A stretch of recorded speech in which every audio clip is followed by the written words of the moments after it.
Hello বন্ধুরা, আপনারা কেমন আছেন বলবেন? আমি ভালো আছি। আজকে বানাবো কিছুটা, দেখুন কি আগে করছি।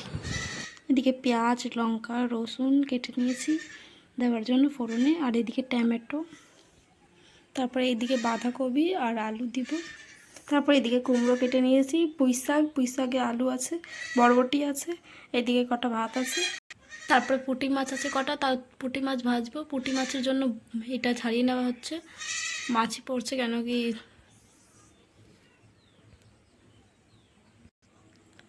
পুঁটি মাছ কটা উঠেছে এই বোতলে, আমাদের পুকুরের পুঁটি মাছ। এখন রান্নাঘরে কাজ শুরু হবে, এই জন্য মাচা বেঁধে নিয়েছে, কালকে কাজ। এখন কড়া বসাবো, কড়াতে ফোড়ন দিয়ে আর ভাত এদিকে করে নিয়েছি। ভাত করে নেওয়ার পর এদিকে আগে আমি সিদ্ধ করে নিয়েছিলাম, আর তরকারি ফরকারি সব সিদ্ধ করে নিয়েছি, খালি কুমড়ো সিদ্ধ করিনি। আর বাঁধাকপি ওইটা খিচুড়িতে ফোড়ন দেওয়ার পরেই দিয়ে দিব, সিদ্ধ হয়ে যাবে। আমার সাথে এখন থাকুন, ভিডিও আগের পর্যন্ত দেখতে থাকেন। এখন অনেক টাইম হয়ে গেছে, এখন 4:30 বাজে মনে হয়। এখন রান্না করা হবে, প্রচুর লেট হয়ে গেছে, বাইরে সন্ধে হয়ে গেছে, আজকে গরম পড়েছে, তাহলে এদিকে সন্ধে হতে এসছে। আর এটা আমাদের পুকুর, ছোট পুকুর, এর মধ্যে মাছ আছে অনেক কটা। এখন কারেন্ট চলে গেছে আমাদের এদিকে। এখন খিচুড়ি বসানোর জন্য হাঁড়ি বসে দিয়ে, এখন হাঁড়িতে তেল দিয়ে দিয়েছি, পেঁয়াজ। দেখুন বন্ধুরা, পুকুর থেকে তুলেছি মাছ। দেখুন কত সুন্দর মাছ সাঁতার কাটতে আসে জলের মধ্যে, সাঁতার কাটে। বন্ধুরা কি সুন্দর সাঁতার, অর্ধেক মাছ কাটছি, আর ওগুলো কাটছি, আর অর্ধেকটা আছে জলের ভিতর, ওগুলো কাটবো। এদিকে পেঁয়াজ, লঙ্কা, রসুন দিয়ে দিয়েছি তেলে, খিচুড়ির জন্য ফোড়ন দিব। এখন পেঁয়াজ লাল লাল হয়ে গেছে, এখন আলু আর বাঁধাকপি দিয়ে দিচ্ছি। এখন দেওয়ার পর নেড়ে নিতে হবে। এখন কুমড়ো দিয়ে নিচ্ছি, এখন কুমড়ো দিয়ে দিয়েছি, এখন কিছু নেড়ে নিব।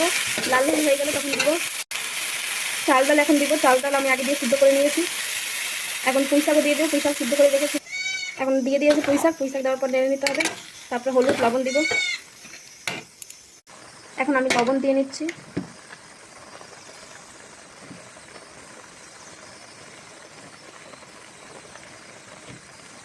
তারপরে হলুদ দিয়ে নিতে হবে।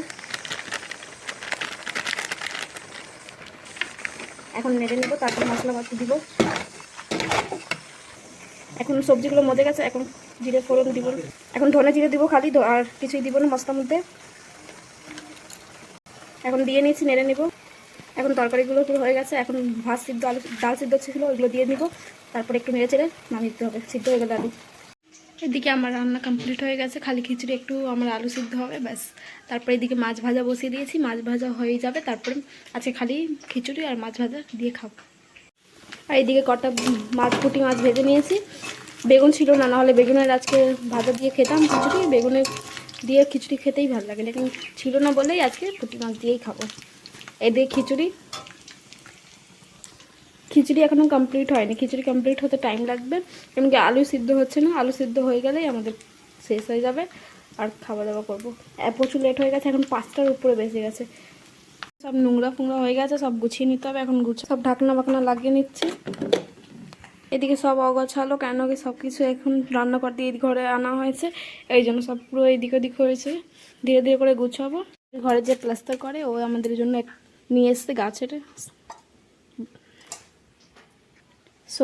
সজনে দিয়ে সরষে বাটা, খুব ভালো লাগে। মাছ পুরো কমপ্লিট হয়ে গেছে, এখন মাছ বন্ধ করে দিচ্ছি। এদিকে নেড়ে নিচ্ছে খিচুড়ি প্রচুর হয়ে গেছে, এই জন্য নাড়তে অসুবিধা হচ্ছে। এখন খিচুড়ি হয়ে গেছে, এখন এর উপর দিয়ে আমি সিক্রেট মশলা দিব, তারপরে আমি একটু ঘি দিব। এই দিয়ে নিচ্ছি।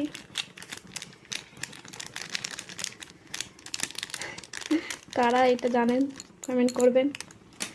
খিচুড়ি লেগে লেগে যায়, এই জন্য বারবার নাড়তে হয়, নাহলে লেগে লেগে যাবে। এখন একটু উপর দিয়ে ঘি দিয়ে নিচ্ছি, ঘি দিলে স্বাদ অন্য রকমের আসবে।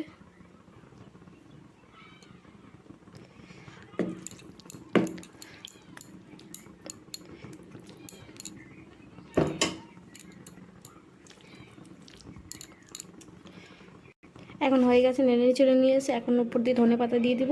Thank you for watching. বাইরে ঘাস খাচ্ছে, এটা আমাদের জানলার কিছু পিছনেই।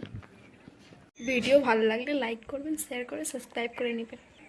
আর খিচুড়িটা খুবই ভালো হয়েছিল।